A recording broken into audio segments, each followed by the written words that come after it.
Hello friends, मैं doctor Renu Singh Gehlot health care Renu IVF से।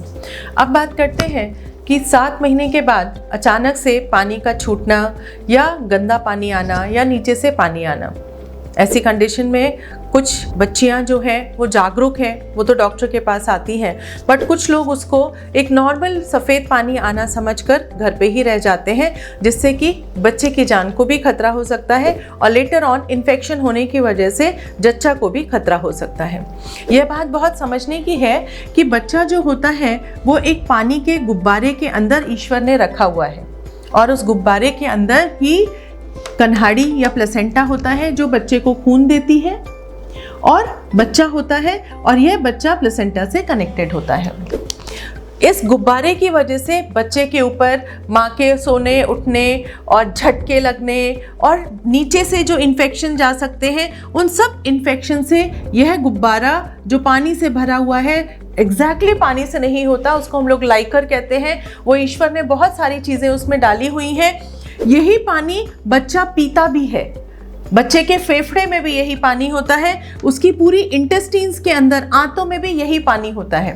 तो आप समझिए इस पानी की कितनी ज़्यादा इंपॉर्टेंस है। इसमें भी न्यूट्रिएंट्स होते हैं जो बच्चे के पूरे शरीर के अंदर, बच्चे के बाहर शरीर के अंदर सर्कुलेट करते हैं और ये बच्चे की ग्रोथ के लिए बहुत ज़रूरी होता है।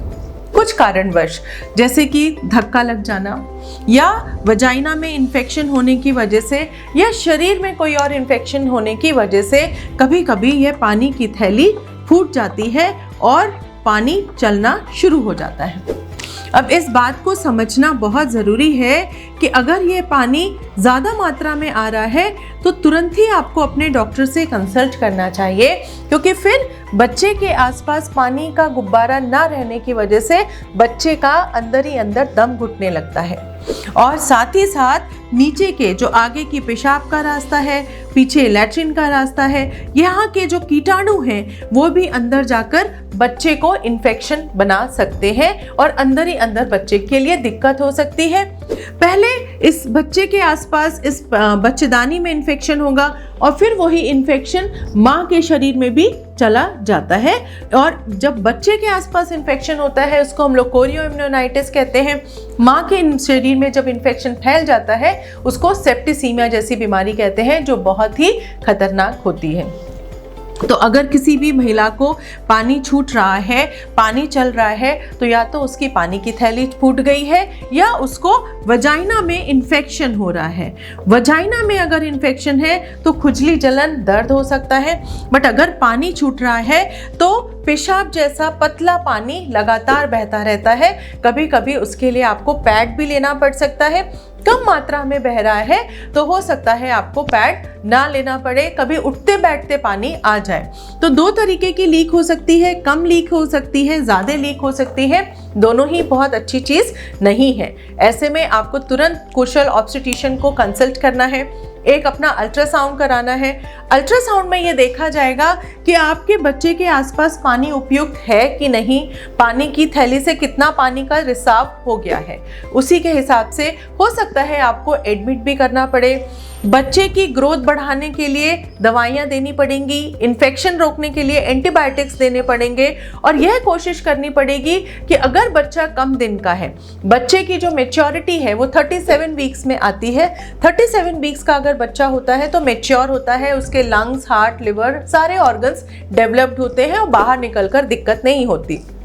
बट मान लीजिए अगर 7.5 महीने का बच्चा है, 30 हफ्ते का बच्चा है, 32 हफ्ते का बच्चा है, तो ऐसे बच्चे को बचाने के लिए हम लोगों को काफ़ी सारे इंजेक्शंस, दवाइयाँ देनी पड़ती हैं, एडमिट होना पड़ता है। इंजेक्शन दवाइयाँ देकर हम इस स्थिति को कंट्रोल कर सकते हैं। अगर इन्फेक्शन हो गया है, महिला को बुखार भी आ रहा है, साथ में गंदा बदबूदार पानी डेवलप होना शुरू हो गया है, तो ऐसी कंडीशन में तुरंत डिलीवरी भी कराई जा सकती है या ऑपरेशन भी करने की ज़रूरत पड़ सकती है। तो पानी चलना, इसको बिल्कुल भी लापरवाही से नहीं लेना चाहिए। किस तरीके का पानी चल रहा है, कम है, ज़्यादा है कि वजाइना का इन्फेक्शन है, ये समझना होगा। अल्ट्रासाउंड करना होगा। बच्चेदानी का मुंह खुला है कि बंद है, यह देखना पड़ेगा। अल्ट्रासाउंड के द्वारा, एग्जामिन करने के द्वारा भी ये बातें समझनी पड़ेंगी और सब चीज़ों को ध्यान में रखने के बाद आज हमारे पास ऐसी सुविधाएं हैं कि हम जच्चा और बच्चा दोनों को बचा सकते हैं। अब यह बात अलग है कि कुछ केसेस में हमको डिलीवरी करनी पड़ेगी, कुछ में हमको सिजेरियन करना पड़ेगा। बच्चे का वजन ठीक है, बच्चा स्वस्थ है तो तुरंत माँ के पास दे सकते हैं। अगर बच्चा कमजोर पैदा हुआ है तो उसको NICU में भी रख सकते हैं, लेकिन सही समय पर सही ट्रीटमेंट करना बहुत जरूरी है। इस वीडियो को जरूर से लाइक कीजिए, शेयर और सब्सक्राइब कीजिए।